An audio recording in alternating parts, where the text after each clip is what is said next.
મહારાજ કહે છે કે મોહનું રૂપ તો મનને વિશે ભ્રાંતિ જેવું થઈ જાય એ જ જણાય છે. જ્યારે પુરુષના હૃદયમાં મોહ વૃદ્ધિ પામે છે ત્યારે મનમાં વિભ્રાંતિ વિશેષ થાય છે. પછી આ કરવા યોગ્ય અને આ ન કરવા યોગ્ય એવો વિવેક રહેતો નથી અને ન કરવા યોગ્ય જ થાય છે. વળી મહારાજ વચનામૃત ગરડા મધ્યના 53માં કહે છે કે વિભાગી કરે છે. કર્તવ્ય કર્તવ્યમાં મોહ, દેહાત્મામાં મોહ, હું કોણ છું એ વિષયનો મોહ, મારું કામ શું છે મારે શું કરવાનું છે એનો મોહ. ભ્રાંતિ એટલે ખબર ન પડે મારે શું કરવાનું છે મારે શું નથી કરવાનું. ઓલા વિષયની ભ્રાંતિ હું દેહ છું કે આત્મા છું એ ભ્રાંતિ. એ બધા એક એક સેપરેટ મોહ છે. હગા સંબંધી છે એ મારા હિતકારી છે કે અહિતકારી છે એની સ્પષ્ટ નિર્ણય ન થઈ શકે. અને પછી તણાતો નિર્ણય ન થઈ શકે એટલે પછી પ્રવાહમાં તણાવવું પડે. નિર્ણય આપણે ન કરીએ કે ભાઈ આપણે દેહ કરતા નોખા છીએ એટલે દેહના પ્રવાહમાં તણાવવું પડે. કોનામાં હિત કરવા જેવું છે? ભગવાનમાં હિત કરવું છે કે ક્યાં એવું નક્કી ન થઈ શકે. વળી મહારાજ વચનામૃત ગરડા મધ્યના 53માં કહે છે કે શાસ્ત્રને વિશે જે મોહ કયો છે તે મોહનું એ રૂપ છે જે જ્યારે હૃદયને વિશે મોહ વ્યાપે છે ત્યારે એ જીવને પોતાનો અવગુણ તો સૂઝે જ નહીં. માટે પોતાનો અવગુણ ન સૂઝે એ જ મોહનું રૂપ છે. ગીતા પણ એક મોહ નિવારણનું શાસ્ત્ર જ ગણી શકાય. કારણ કે શરૂઆતમાં જ ભગવાન અર્જુન પ્રત્યે કહે છે કે કુતસ્ત્વા કશ્મલમિદમ વિષમે સમુપસ્થિતમ. અહીં પણ કશ્મલ શબ્દથી મોહને જ કયો છે. કશ્મલ નો અર્થ મોહ કર્યો છે. કુતસ્ત્વા કશ્મલમિદમ અને વિષમ પરિસ્થિતિમાં આવો મોહ ક્યાંથી થયો?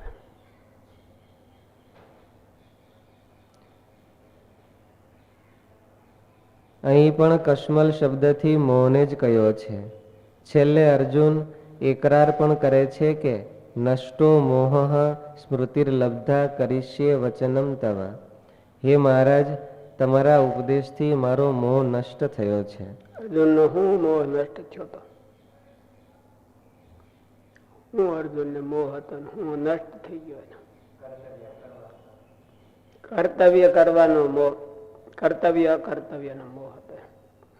મારે શું કરવું જોઈએ અને મારે શું ન કરવું જોઈએ એમાં એને ભ્રાંતિ પડી ગઈ. મને સમૂઢ ચેતા શાદી મામ ત્વામ પ્રપદ. મને શું કરવું શું ન કરવું એની ખબર પડતી. એટલે ગીતામાં ઠેઠ લગી એ મોહને જ મોહ લીધો. બીજી કઈ મોહ ન.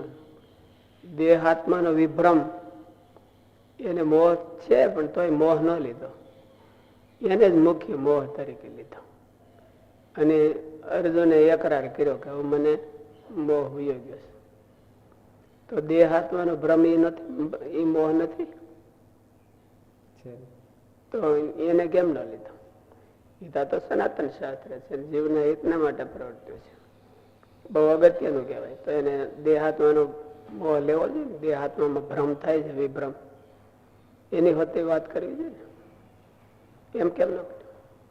મોટા ભાગે તો લોકોને એમ કે કર્તવ્યના મોહમાં જ ફસાઈ જતા હોય. કર્તવ્યનો જો મોહ વ્યો જાય તો દેહાત્માનો મોહ થોડાક દિવસ વ્યો જાય. દેહાત્મા કરીને નોખું કરીને બે કર્તવ્ય કરવાનું ન કરે તો ઓલું રે નહીં. એટલે કર્તવ્ય અકર્તવ્યનો મોહ છે એ બહુ અગત્યનો છે. એટલા જેને એમ ખબર પડી ગઈ કે મારું કામ આ છે તો એને દેહ ભાવ હશે તો વ્યો જાય. હોય તો એક દીમાં એમ દૂર ન કરી. કર્તવ્ય અકર્તવ્યનો મોહ છે એ એક દીમાં દૂર કરીએ. મને કરવા પોતાનું કામ હોય અને ન કરવાનું મૂકી દે એટલે તરત જ મોહ દૂર થઈ જાય. એટલે ગીતામાં તો કર્તવ્ય અકર્તવ્યનો મોહ છે. સમૂઢ ચેતા અર્જુને એ પોતાને બતાવ્યું છે પોતાના વિશે. મહારાજ મને શું કરવું ને શું ન કરવું, યદિવા જઈએ ઓલું યદિવા ન જઈએ એવું, અમે જીત પામશું કે ઓલા જીત પામશે એ મને કઈ ખબર પડતી નથી. એટલે કર્તવ્યનો જે મોહ છે એ જ મુખ્ય મોહ છે. એ ફરી જાય અને એને ખબર પડી જાય કે મારે આ કામ કરવાનું છે, મારે સદાને માટે મારું કર્તવ્ય આ છે, એટલે પછી પૂરું થઈ ગયું. એટલે દેહ ભાવ હોય તોય બીજો જાય, કારણ કે દેહ ભાવ જ છે એ મુખ્ય કર્તવ્યમાં આટલું છે અડચણ.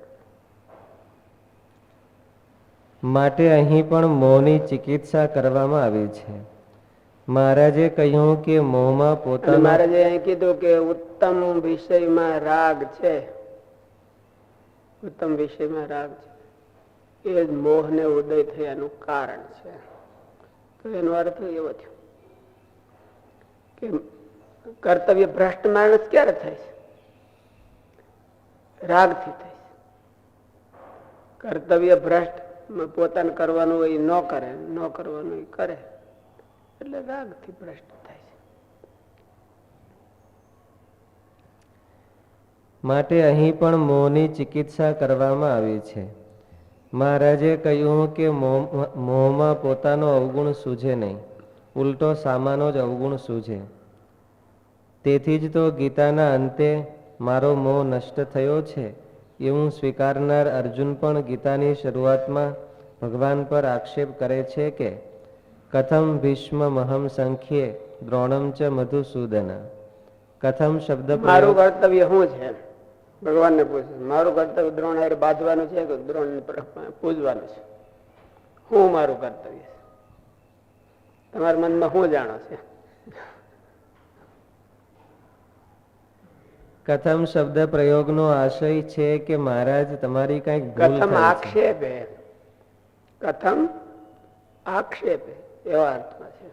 આક્ષેપ કરે છે અર્જુન. કથમ શબ્દ પ્રયોગનો આશય છે કે મહારાજ તમારી કંઈક ભૂલ થાય છે મને આદેશ દેવામાં. ખુદ ભગવાન પાસે પણ જીવને આવું થાય છે, કારણ કે મોહનો સ્વભાવ જ એવો છે કે પોતાનો અવગુણ ન સૂઝે. કેવળ જ્ઞાનથી પણ મોહનું નિવારણ થતું નથી, કારણ કે ગીતામાં કહ્યું છે કે સદૃશમ ચેષ્ટતે સ્વસ્યાહ પ્રકૃતિર જ્ઞાનવાનપી પ્રકૃતિમ યાન્તિ ભૂતાની નિગ્રહ કિમ કરીષ્યતિ. જ્ઞાની હોય તે પણ પોતાની પ્રકૃતિ સરખું આચરણ કરે છે. એટલે ટૂંકમાં રાગ પ્રમાણે આચરણ કરે. જ્ઞાની છે એને ખબર હોય જ્ઞાન પ્રમાણે આચરણ કરતો નથી, રાગ પ્રમાણે આચરણ કરે છે. જ્ઞાન કરતા રાગ જોરદાર છે. જ્ઞાન નું કઈ હાલવા દે નહીં. રાગ હોય રાગ ઓછો થયો હોય તો જ્ઞાન નું હાલે. જ્ઞાની હોય માણસને બે વાના હોય, રાગ અને જ્ઞાન બે હોય. ભરપૂર રાગ હોતી હોય ને ભરપૂર જ્ઞાન હોતી હોય તો એ કોનું માને? કોનું માને? જ્ઞાન નું કઈ ન માને, જ્ઞાન નું કઈ ન માને. રાગ છે એ અજ્ઞાન માંથી થયો છે અને જ્ઞાન છે એ તો ઠીક છે, એમને મૂળિયા વિનાનું આવ્યું છે. એટલે મૂળિયા વિનાનું એટલે રાગ છે અને જ્ઞાન છે બે વાના હોય. જ્ઞાની હોય તે પણ પોતાની પ્રકૃતિ સરખું આચરણ કરે છે, પણ શાસ્ત્રે કહ્યો જે નિગ્રહ તેનું જોર ચાલતું નથી. મોહિત વ્યક્તિને જ્ઞાન નથી હોતું એવું નથી, અને જ્ઞાની મહાત્માઓને મોહ નથી હોતો એવું નથી. ઘણી વખત બંને જગ્યાએ બંને વસ્તુ સાથે કામ કરતી હોય છે. જ્ઞાની હોય ને મોહ પણ ભરપૂર હોય. મોહની બાબતમાં મજેદાર હકીકત તો એ છે કે પોતાને જ્ઞાન હોય છતાં મર્યાદા ઉલ્લંઘન કરે ત્યારે તો તેને મોહ કહેવાય છે.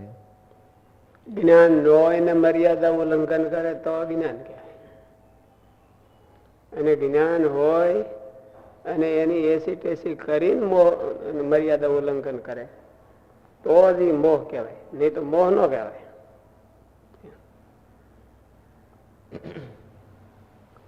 એટલે જગતને રસ્તે લઈ જનારો મોહ છે, અજ્ઞાન નથી. એટલું બધું કામ એમ કે એનો રોલ એટલો બધો નથી. કારણ કે અજ્ઞાન છે, જ્ઞાન ન હોય તો માણસ કોઈક રોલ મોડેલ હોય ને એની સામે જોઈને કામ કરી શકે. ભાઈ હાલો આ હારા માણસ કહેવાય છે તો એની જેવું આપણે કરો, તો જ્ઞાનની કઈ જરૂર ન પડે. મોહ અને રાગ બે જ ને?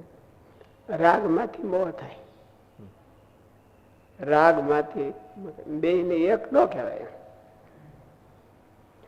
રાગ છે એ જીવને એક કેન્દ્રમાં ખેંચે છે, અને મોહ છે એ બે કેન્દ્રમાં વિભ્રાંત કરે છે.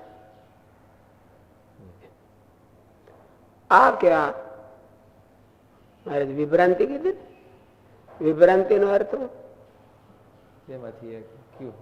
એકે સાચાનો નિર્ણય ન કરી શકે ને કે ખોટાનો નિર્ણય ન કરી શકે. અને રાગ તો સાચા ખોટાની વાત જ નથી, એ પોતાની તરફ ખેંચે. રાગનું કેન્દ્ર હોય એ પોતાની તરફ ખેંચે, એટલું જ એનું કામ છે, બીજું કઈ નહીં. પણ પોતાના તરફ એવું જબરજસ્ત ખેંચે છે કે ઓલામાં એને વિભ્રાંતિ કરાવી દે છે, સાચા ને ખોટામાં વિભ્રાંતિ કરાવી દે છે. ખોટાને ખોટું નથી માની શકતો અને સાચાને સાચું નથી માની શકતો. એટલે કિંગ કર્તવ્ય મૂઢ વિમૂઢ બની જાય છે. એટલે અર્જુને એવું કીધું કે મહારાજ મને કઈ ખબર પડતી નથી. હવે એ એટલો હારો કે કહી દીધું, નકર કે નહીં માણે કે મને કઈ ખબર પડતી નથી એવું કોઈ કે નહીં.